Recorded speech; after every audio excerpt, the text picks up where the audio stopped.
Greetings. This is Doc Ock coming to you live and direct from Black Facts Headquarters Central. Good evening. Good evening.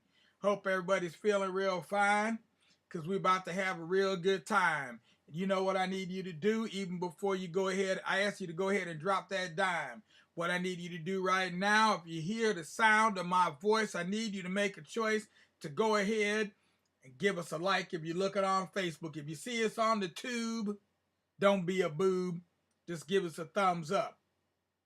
And then tell all your friends and your family what you need, what they need to be doing right around this time if they would like to see me. Yes, and hear the sound of my voice. All right. So, enough said, let's carry on. We're going to go ahead and break it on down to you tonight. We're getting real close to the end of this particular book, March, book 1. I said we're only going to read from book 1. We're not going to read from all 3 volumes, even though we have all 3 here. It's a serial, and it's a graphic novel. So this is our first reading of a graphic novel where we're actually showing the images from the graphic novel while doing our live stream. Of course, you can only see it if you're looking at it on YouTube. YouTube is the place to go. So go there, subscribe now. You might as well anyhow. It won't cost you a dime, just a little bit of time.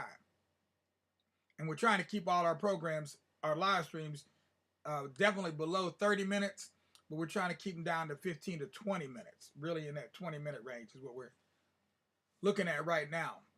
So let's go ahead and do our You know what? I'm going to read this one instead. I had another one I was going to read tonight, but I see this other one here beckoning to me. Proverb for tonight is, if you speak, speak to him who understands you. If you speak to him who understands you. Right. In other words, don't throw your pearls before swine.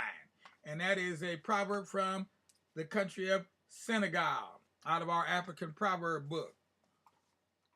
Continuing on with the story of John Lewis and how he got involved in the civil rights struggle of the 50s, all the way through to the time that he passed away. He was still involved with the civil rights struggle. He was a fighter, inside and out. So we're in Nashville, Tennessee, where John Lewis was going to school. His parents were proud to know that they had a son in college, but they weren't really going to appreciate if he got arrested or anything with these protest marches. They didn't see that as a worthwhile engagement, activity. But John participated anyway. And he says, our numbers swelled to over 200 students for our next sit-in on Thursday, February 18th.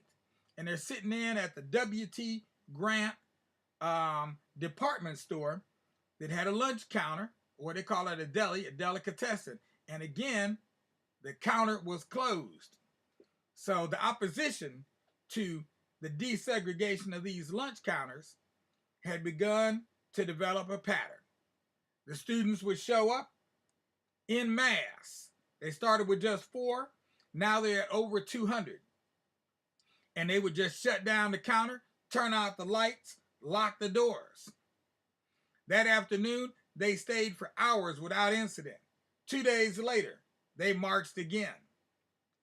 Here come the niggas again. People were starting to notice. Where am I supposed to eat lunch? That's what one of the people wanted to know. Go home, nigga. You're not welcome. Go back to Africa. We hear that a lot. Go back to Africa. But when you ask for a price for the cost of the ticket, all of a sudden, they get real quiet. They don't want to give up the price of the cost of the ticket. Now this is odd here. Says it's recording, but it's not picking up any sound. Not sure why it's doing that. That's strange. So let's see. Stop recording. Huh. That's odd. Okay. I'm just going to get out of that altogether. That night, Jim Lawson asked to meet with the Central Committee. The store owners are asking for a moratorium on the sit-ins. They say they need some time to put together a proposal. So we agreed to wait. By the end of the week, we had heard nothing. So we decided that Saturday, we'd sit in again. Tick-a-tock, tick-a-tock, tick-a-tock, tick-a-tock, typing up their stuff on the typewriter. Our numbers were multiplying so fast that hundreds of volunteers had not yet been trained in the way of nonviolence. So I wrote up a basic list of do's and don'ts to be distributed. Do not strike back or curse if abused. Do not laugh out. Do not hold conversations with the floor walker. Do not leave your seat until your leader has given you permission to do so. Do not block entrances to stores outside or the aisles inside.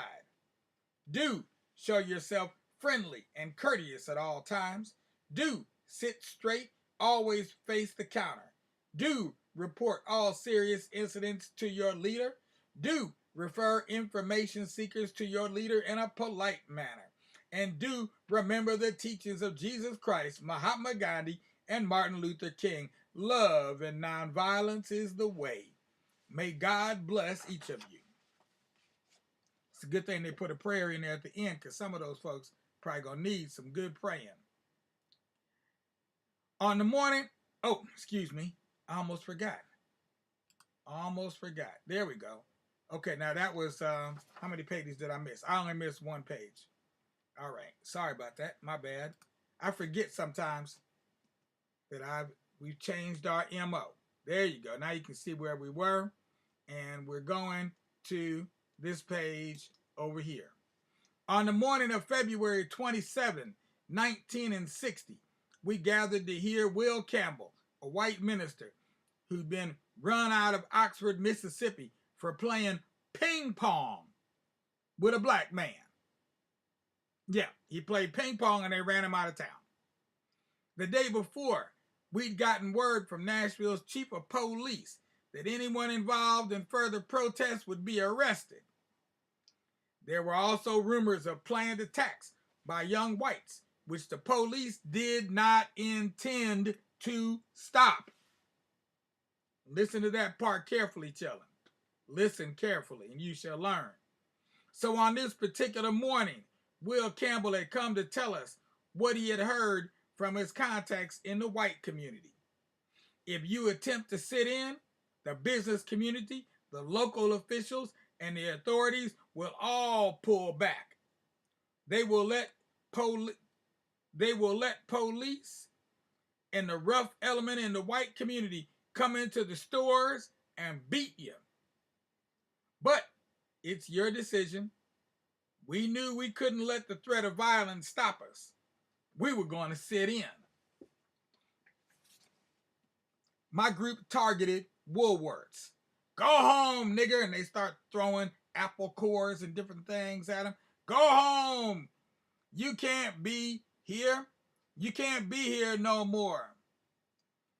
Why can't you? Something. Just go away, I guess it says. What's the matter? You chicken?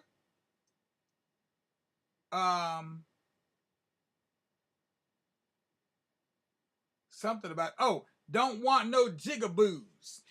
No sooner did we take our seats at the upstairs counter than some young men began attacking the group downstairs. We immediately went down to join our brothers and our sisters.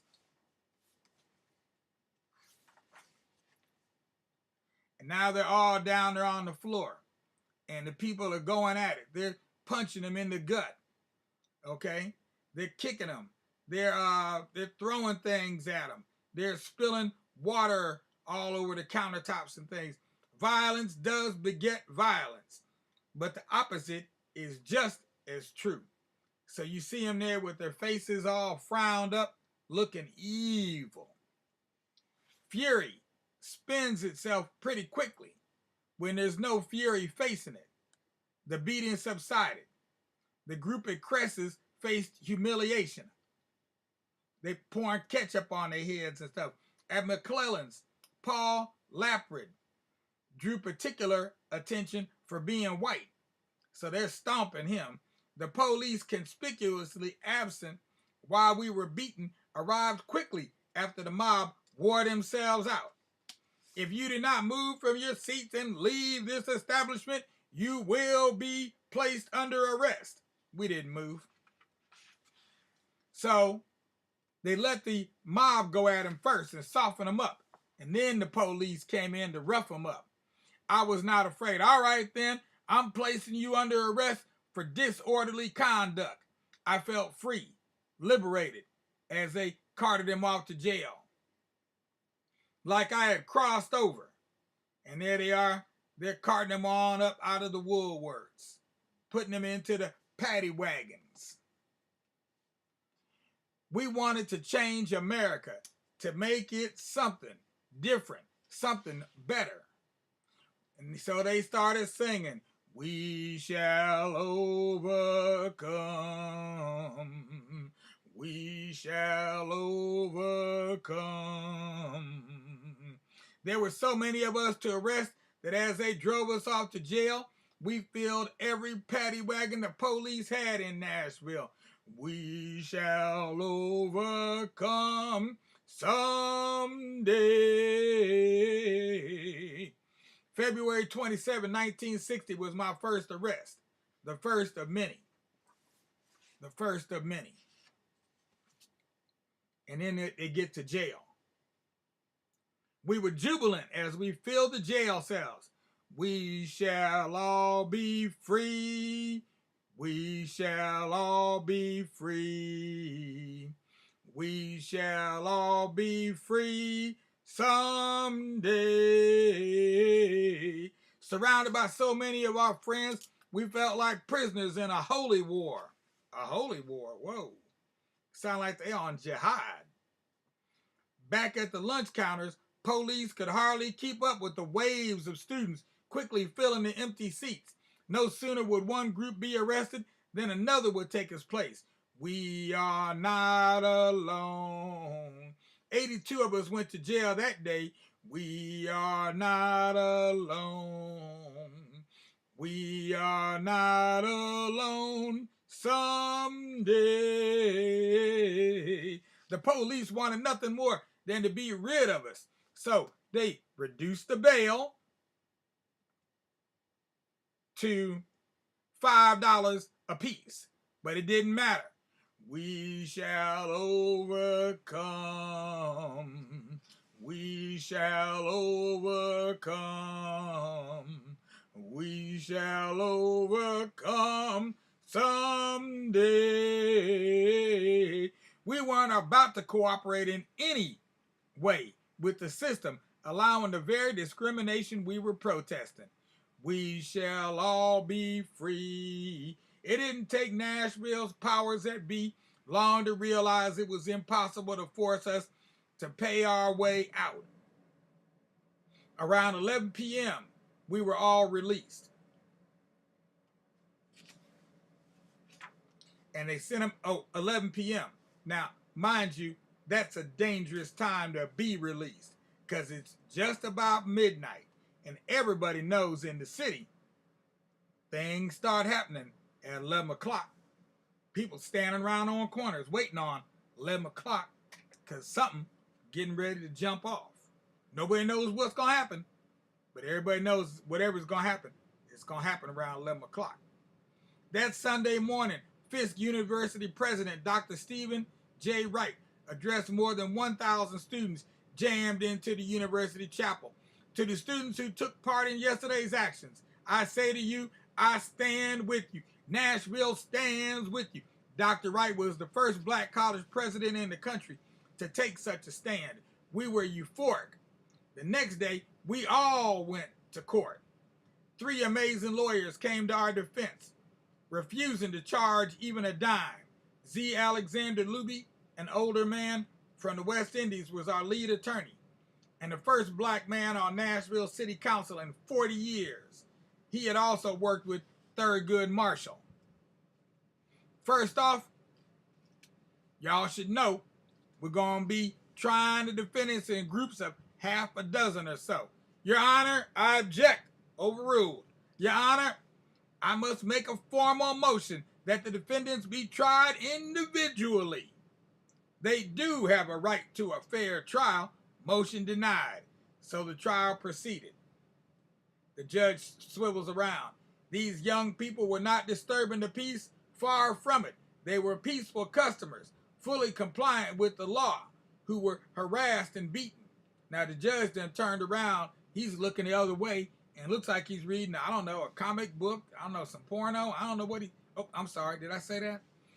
He's reading something. I don't know what he's reading, but he ain't paying that lawyer no mind. And you can see the next panel, you know, the lawyer's voice is kind of off in the background because the judge is not listening. Oh, what's the use, the lawyer says in the end, since the judge isn't listening.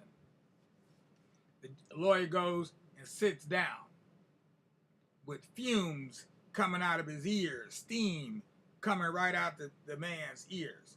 And the judge scribbles something down, jots something down on some paper. Having heard all the evidence presented before me today, I find the dissent defendants guilty and order them to pay a fine of $50 each or serve 30 days in the county workhouse.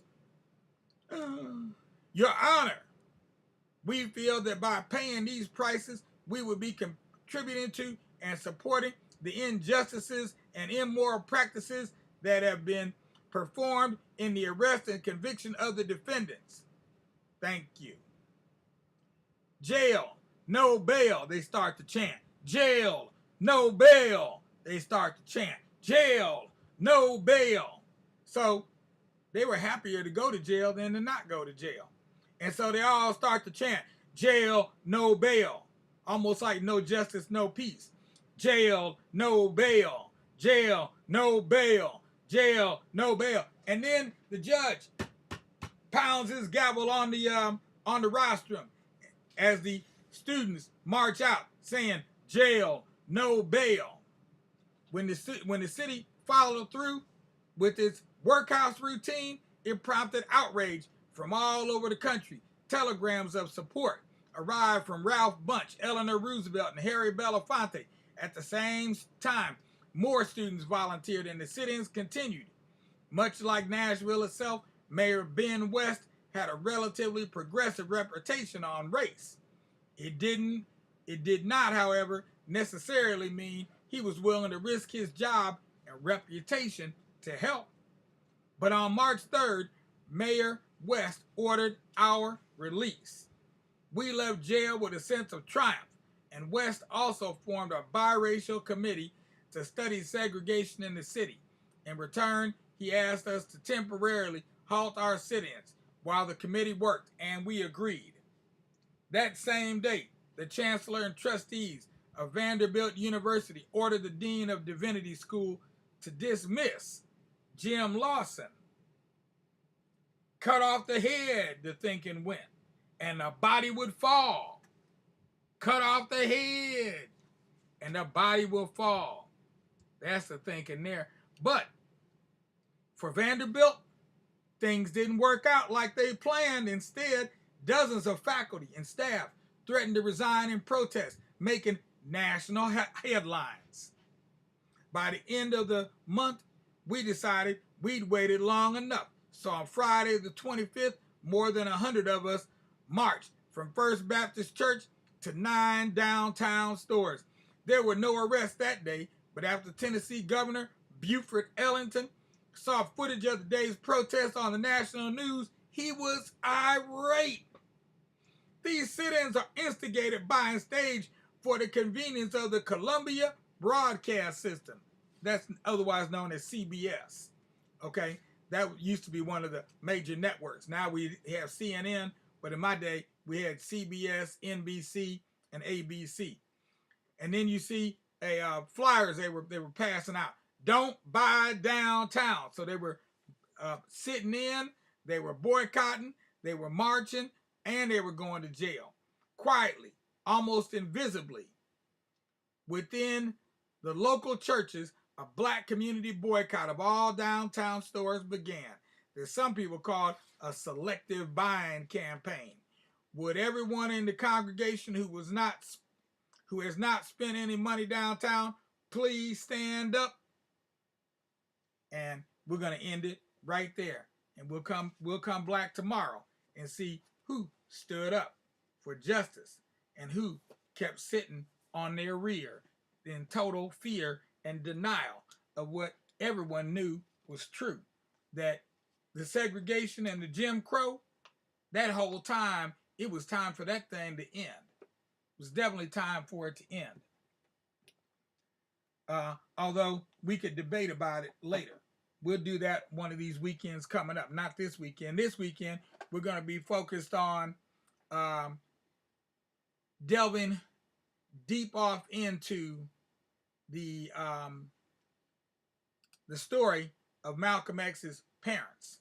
We're going to outline their story outside of what you normally see or hear about in any of the videos about Malcolm X or even in the books about Malcolm X. Yeah, we're going to jump into some stuff that don't nobody jump into because it really goes to motive. What were Malcolm X's motives? What drove Malcolm X? What made him the man he became? Was it just Elijah Muhammad and his ability to orate and deal with ideas? Was it something that Malcolm was coerced into, or was it something else? And that's what we're gonna find out Saturday. Be here, okay? 12 o'clock noon. That's when we're gonna drop. We're gonna drop that number, okay? And in the meantime, we're gonna close out. This is Doc Ock signing off. But before I do, let me do the needful and have all you little children out there, put your little head on your little pillow, on your little bed, and close those eyes while you wait for that big old sun to rise. And when you feel those sunbeams beaming down on your eyes, you know what to do. That's when it's time to rise and shine, because each one of you is a star. You know that you are shining in the black darkness of the universe. You still a star. So remember that. And for you adults, what I need y'all to do is to go ahead, give us a like if you're seeing us on Facebook, give us a thumbs up if you're looking on YouTube, and then turn on your friends and your family to what we're doing over here. Make sure everybody's coming over here to see me and participate in the enjoyment of reading and learning about our history from the people who made the history. From the people who made the history. Matter of fact, maybe that's what I'll do, but I don't have a good book for that. But I'm thinking I got a couple ideas what we're going to do when we end this book one. But I can't say what it is right now. It'll have to be a surprise for now. But in the meanwhile, don't forget, we are soliciting donations. There's a button below. Click that button.